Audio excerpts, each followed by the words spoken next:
Bonjour à tous et bienvenue dans cette nouvelle vidéo. Aujourd'hui, je vous propose de développer un nouveau format de vidéo finalement et de faire un entretien avec Alexandre que j'ai pu rencontrer dans le cadre du CJD, donc le Centre des jeunes dirigeants, et qui lui est à la section de Saint-Nazaire et qui s'occupe aussi de plusieurs entreprises, dont Goodici, qui fait de la livraison de plateaux repas, si je ne dis pas de bêtises. C'est ça, pour les entreprises. Donc voilà, après l'objectif c'est pas trop de parler de nos activités, mais aujourd'hui en fait on s'est rendu compte qu'on avait un sujet en commun qu'on affectionnait tous les deux particulièrement avec Alexandre, c'est que on aime beaucoup parler de sujets autour du commerce.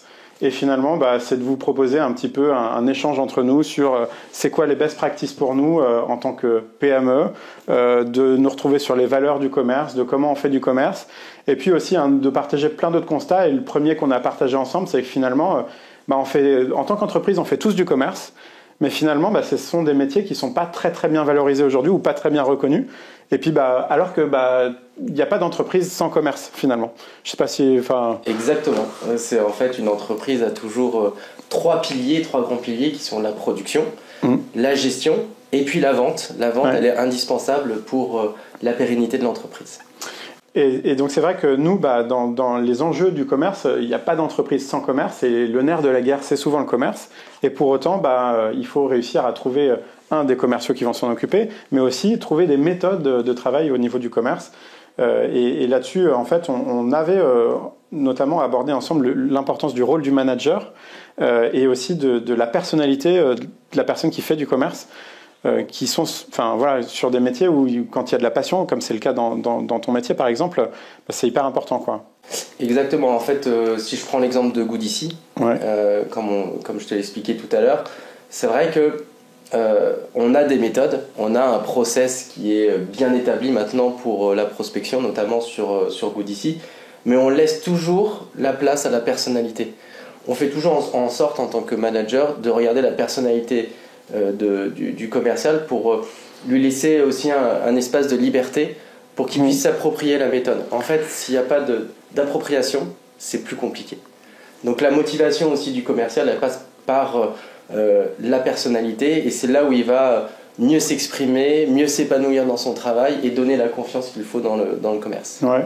Et c'est là où nous, on partage finalement à peu près les mêmes pratiques, c'est-à-dire que il y a vraiment une définition de la méthode et c'est quoi la méthode ou le cadre de travail pour faire du commerce dans une entreprise.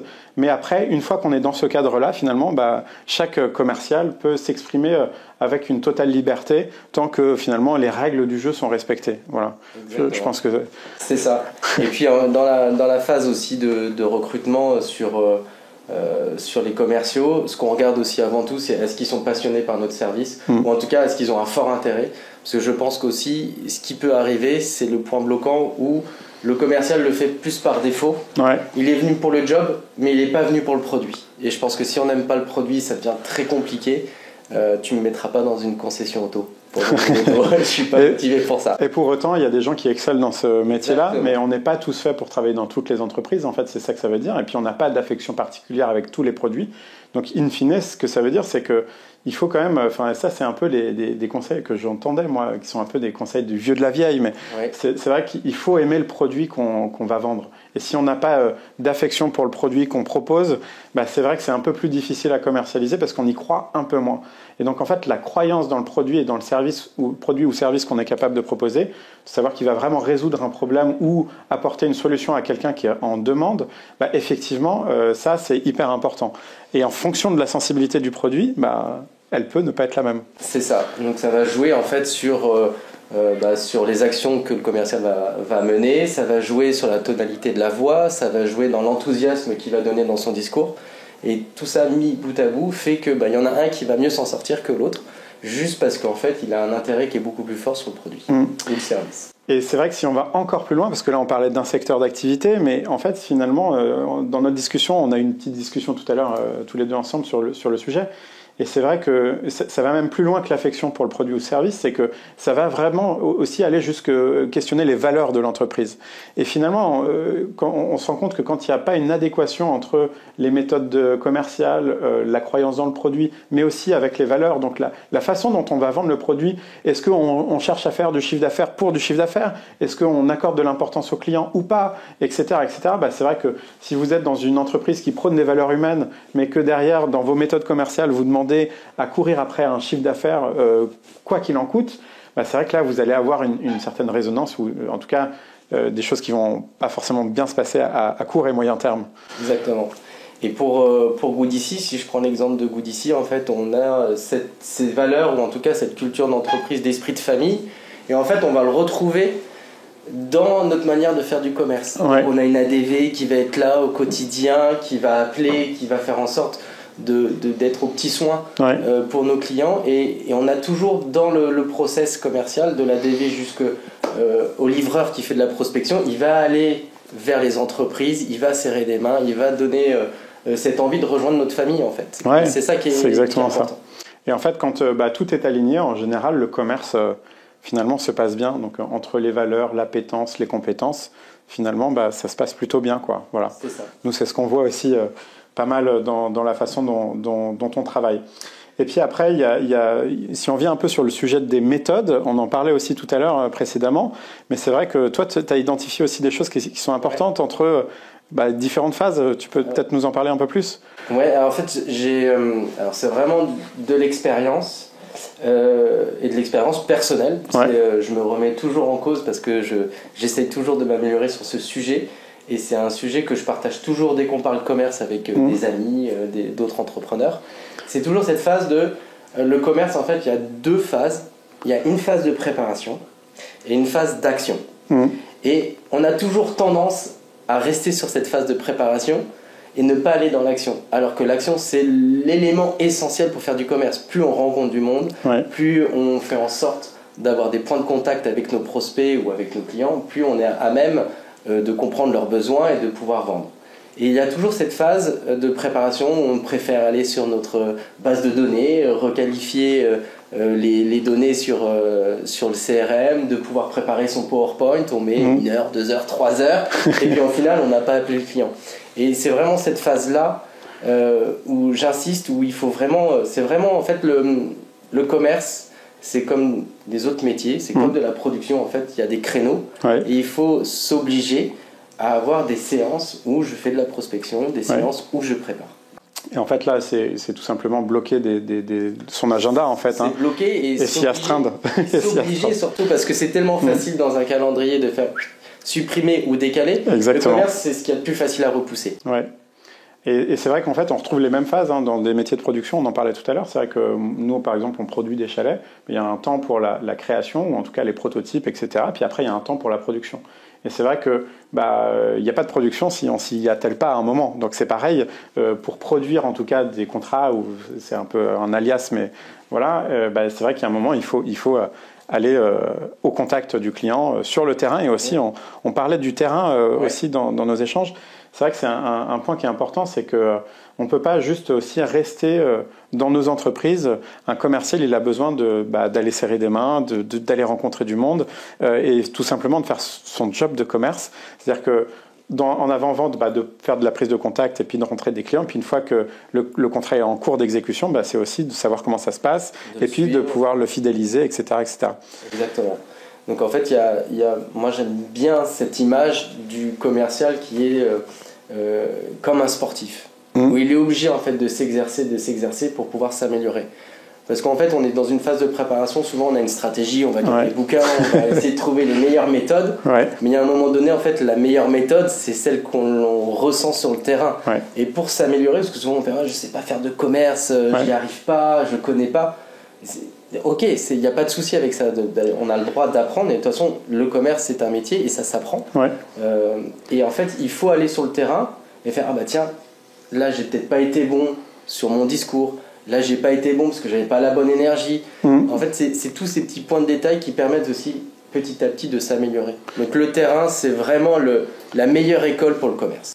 Le terrain, et puis aussi il y a quelque chose de grisant, hein, pour nous en tant que dirigeants, on fait tous du commerce à notre niveau, mais il y a aussi un autre point qui est d'être dans le succès. Et c'est vrai qu'au début on y va, en tout cas quand il faut passer ses appels ou faire ses contacts, c'est vrai qu'on se dit est-ce que ça va marcher, etc. Et quand on arrive au succès, c'est là où on est hyper satisfait.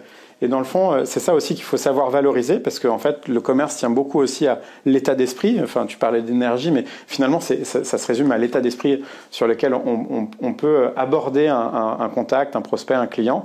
Et finalement, quand on est dans un état d'esprit positif et qu'on est confiant de ses compétences, mais qu'on sait se remettre en cause aussi, on entretient finalement un espèce de cercle vertueux qui fait que là où on n'avait pas forcément beaucoup d'appétence ou des inquiétudes, on en fait une vraie force et une vraie compétence. Oui, exactement. En fait, l'expérience permet petit à petit de s'approprier et de s'améliorer. Et il n'y a que par la répétition qu'on peut petit à petit passer d'une zone d'inconfort à une zone de confort. De maîtrise et puis un peu d'appétence. Et c'est vrai que, pour moi en tout cas, c'est vrai que quand je vais sur le marché de Noël de Nantes, on a la chance qu'il soit juste au pied de nos bureaux, c'est vrai que quand je vois des clients que j'ai rencontrés en cours d'année et que je les vois sur le terrain, qui me disent que globalement ça se passe bien, qu'ils ont envie de revenir l'année prochaine, que ils sont dans ce côté-là, c'est vrai que ça entretient.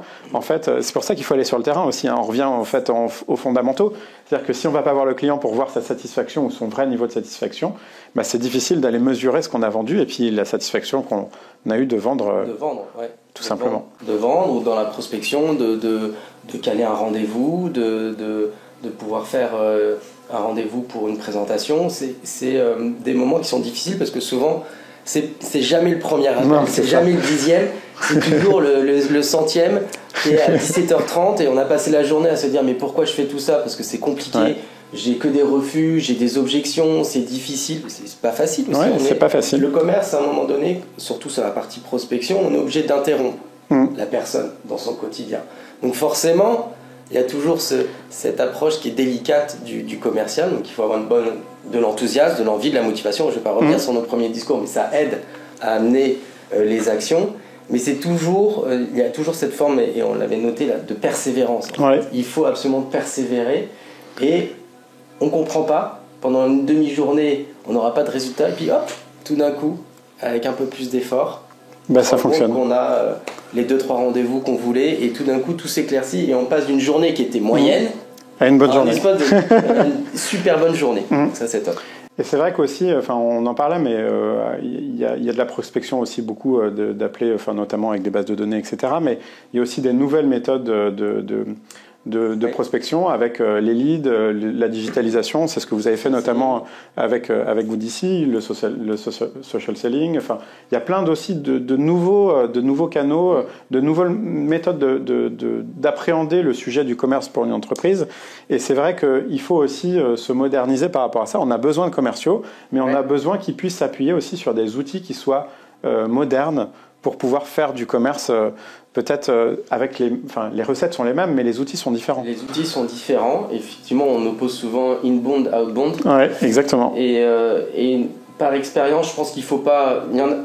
Il y a des approches où certains veulent faire absolument que de l'inbound parce que c'est plus simple. C'est plus simple parce qu'on n'est pas dans cette recherche de rupture et d'aller vers le prospect. Par contre, nous, on est resté sur des méthodes quand même assez traditionnelles. Et ça a plutôt bien fonctionné. Bien sûr qu'on est présent sur les réseaux sociaux, bien sûr que ça joue en fait sur la notoriété, sur notre image, c'est important. Mais je pense que chaque entreprise doit trouver l'équilibre entre les deux. Mais en fait, on en vient à se poser la question du modèle d'attribution. C'est quelle action qui a entraîné la signature de quelle opportunité ou quelle affaire. Et finalement, c'est l'ensemble des actions qu'on va pouvoir porter qui va faire la différence. Donc en fait, on ne peut pas juste aujourd'hui se contenter de dire j'ai une armée de 50 commerciaux qui vont aller sur le terrain. Et puis voilà, aujourd'hui, si vous n'êtes pas présent en ligne, si vous n'avez pas une stratégie d'inbound marketing finalement, c'est vrai que c'est quand même beaucoup plus complexe de faire du commerce. Comparativement à l'époque peut-être de nos parents où c'est vrai qu'on était plutôt dans des zones d'exclusivité géographique et puis c'était une autre façon de faire du commerce. Donc voilà, finalement il faut la combinaison des compétences, des appétences, et puis aussi des outils qui doivent être dans un certain niveau de maturité mais aussi de modernité, quoi. Exactement, et puis je vais reprendre On est tous les deux du CJD. Ouais. Donc je vais reprendre un mot du CJD qui est important, c'est qu'en fait il faut expérimenter. Ouais, exactement. Voilà. Donc dans le commerce, on expérimente et puis on regarde ce qui marche et ce qui marche pas. Et puis on garde ce qui marche et puis on améliore ce qui marche pas. C'est aussi simple que ça, mais ça demande de la persévérance et de la motivation. Ouais, la persévérance, c'est aussi un des points clés. Voilà, je pense qu'on aura fait le tour, en tout cas, pour cette première vidéo de ce sujet, en tout cas tous les deux. Je te remercie d'avoir pris le temps de participer à cette première, et puis j'espère qu'il y en aura d'autres. Et puis voilà, pour le reste, je vous dis à bientôt. Vous pourrez retrouver deux contenus sur cette vidéo, un contenu court qui sera diffusé plutôt sur LinkedIn, et puis après, si le contenu en sa globalité vous intéresse, vous pourrez retrouver la vidéo dans le lien qui va s'afficher pour pouvoir aller le voir sur YouTube, sur notre nouvelle chaîne YouTube du coup. Voilà, je vous dis à très vite pour une nouvelle vidéo, et puis d'ici là, passez une bonne semaine. Merci, bye bye. Salut.